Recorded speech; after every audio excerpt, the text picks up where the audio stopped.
Good evening বন্ধুরা। আজ হলো 17ই আগস্ট রবিবার। আজকের সন্ধ্যার বরাক তথা আসামের গুরুত্বপূর্ণ বিশেষ বিশেষ খবরগুলি হলো: অসম মেঘালয় সীমা বিবাদ নিয়ে গৌহাটিতে বৈঠক দুই মুখ্যমন্ত্রীর। বিস্তারিত থাকবে প্রতিবেদনে। শ্রীভূমি করিমগঞ্জ জেলার সীমান্ত থেকে 21 অবৈধ বাংলাদেশিকে পুশব্যাক করল পুলিশ ও নিরাপত্তা বাহিনী। শ্রীভূমি করিমগঞ্জের সামগ্রিক উন্নয়নের জন্য সরকার বদ্ধপরিকর, বললেন শ্রীভূমি করিমগঞ্জ জেলার মন্ত্রী তথা পাতারকান্দির বিধায়ক কৃষ্ণেন্দু পাল। অল্পের জন্য রক্ষা পেল ইন্ডিগো বিমান এবং রাহুলের ভোটাধিকার যাত্রা। পাল্টা পদক্ষেপে নির্বাচন কমিশনের। তাহলে বিস্তারিত খবরে যাওয়ার আগে অবশ্যই ভিডিওতে একটি লাইক দিয়ে চ্যানেলটি সাবস্ক্রাইব করুন এবং ফেসবুক পেজে দেখে থাকলে পেজটি ফলো করে ভিডিওটি শেয়ার করুন।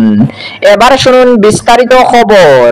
প্রথম খবর, অসম মেঘালয় সীমা বিবাদ নিয়ে গৌহাটিতে বৈঠক দুই মুখ্যমন্ত্রীর। অসম ও মেঘালয়ের দীর্ঘদিনের সীমান্ত বিবাদ মিটাতে ফের একবার মুখোমুখি বৈঠকে বসলেন দুই রাজ্যের মুখ্যমন্ত্রী। শনিবার গৌহাটিতে এক উচ্চ পর্যায়ের আলোচনায় অংশ নেন অসমের মুখ্যমন্ত্রী হিমন্ত বিশ্ব শর্মা এবং মেঘালয়ের মুখ্যমন্ত্রী কনরাড কে সাংমা। বৈঠক শেষে সামাজিক মাধ্যমে এক বার্তায় মুখ্যমন্ত্রী হিমন্ত বিশ্ব শর্মা বলেন, আজ মেঘালয়ের মুখ্যমন্ত্রী কনরাড সাংমার সঙ্গে গৌহাটিতে এক গুরুত্বপূর্ণ বৈঠক অনুষ্ঠিত হয় এবং সেখানে আমরা গঠনমূলক আলোচনা করেছি। আমাদের দুই রাজ্যের উন্নয়ন এবং শান্তিপূর্ণ সহাবস্থানের লক্ষ্যে একাধিক গুরুত্বপূর্ণ বিষয়ে মত বিনিময় হয়েছে। যদিও বৈঠকে কোনো কোনো বিষয় উঠে এসেছে, তা বিশদে জানাননি দুই মুখ্যমন্ত্রী। তবে প্রশাসনিক সূত্রে ইঙ্গিতে সীমান্ত বিবাদে অগ্রগতি বাকি বিতর্কিত অঞ্চলগুলোর। এর আগেও 2022 সালে দুই রাজ্যের মধ্যে 6টি বিতর্কিত এলাকায় সীমান্ত সংক্রান্ত বিবাদ মিটাতে একটি সমঝোতা চুক্তি স্বাক্ষরিত হয়েছিল।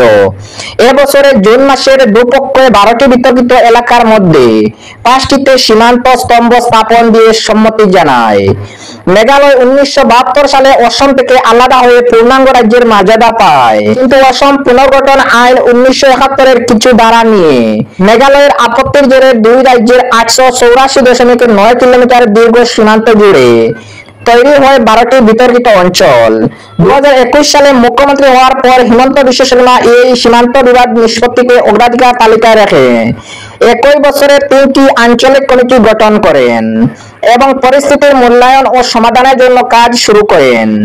পরে ওই কমিটিগুলোর রিপোর্টের ভিত্তিতে কেন্দ্রীয় স্বরাষ্ট্রমন্ত্রী অমিত শাহ এর উপস্থিতিতে স্বাক্ষর হয় প্রথম দফায় সমঝোতা চুক্তি। শনিবার আয়োজিত বৈঠকে সীমান্ত বিবাদ মিটাতে পরবর্তী ধাপ হিসাবে ধরা হয়েছে। প্রশাসনিক মহলের মতে চূড়ান্ত সমাধানের দিকে দ্রুত এগুচ্ছে দুইটি রাজ্য। অপরদিকে শ্রীভূমি করিমগঞ্জ জেলার সীমান্ত থেকে 21 অবৈধ বাংলাদেশিকে পুশব্যাক করল পুলিশ ও নিরাপত্তা বাহিনী। শুক্রবার রাতে শ্রীভূমি সীমান্তে অসম পুলিশ কেন্দ্রীয় নিরাপত্তা বাহিনীর এক বিশেষ যৌথ অভিযানে 21 জন অবৈধ বাংলাদেশি অনুপ্রবেশকারীকে আটক করে বাংলাদেশে ফেরত পাঠানো হয়েছে। মুখ্যমন্ত্রী হিমন্ত বিশ্ব শর্মা খবরটি জানান। তিনি এই সফল অভিযানের প্রক্রিয়ায় সামাজিক মাধ্যমে এক্স হ্যান্ডেলে লেখেন, মাঝরাতের স্বাধীনতা কথাটি ফলে গেল। শুক্রবার টুইটে মধ্যরাতে 21 জন অবৈধ বাংলাদেশি অনুপ্রবেশকারী যারা অসৎ উদ্দেশ্যে ভারতে প্রবেশ করেছিল তাদের শ্রীভূমি সীমান্ত থেকে পুশব্যাক করা হয়েছে। এই ধরনের চিহ্নিতকরণ ও পুশব্যাক অভিযান চলতেই থাকবে। গত বছর আগস্ট মাস থেকে এখন পর্যন্ত অসমের বিভিন্ন জেলায় একের পর এক অভিযান চালিয়ে অবৈধ অনুপ্রবেশকারীদের আটক করেছে পুলিশ এবং সুরক্ষা বাহিনী। আসামের মধ্যে সব থেকে বেশি আটক করা হয়েছে শ্রীভূমি করিমগঞ্জ জেলায়। সরকারের তরফে জানানো হয়েছে, সীমান্তের জনসংখ্যাগত ভারসাম্য রক্ষা করতে গিয়ে এই অবৈধ অনুপ্রবেশ ঠেকাতে এমন অভিযান অব্যাহত থাকবে। গত বছর আগস্ট মাসে বাংলাদেশের সরকার বদলের পর অনুপ্রবেশের সংখ্যা বেড়েছে। অপরদিকে শ্রীভূমি করিমগঞ্জের সামগ্রিক উন্নয়নের জন্য সরকার বদ্ধপরিকর, বললেন শ্রীভূমি জেলার মন্ত্রী তথা পাতারকান্দির দুবারের বিধায়ক কৃষ্ণেন্দু পাল।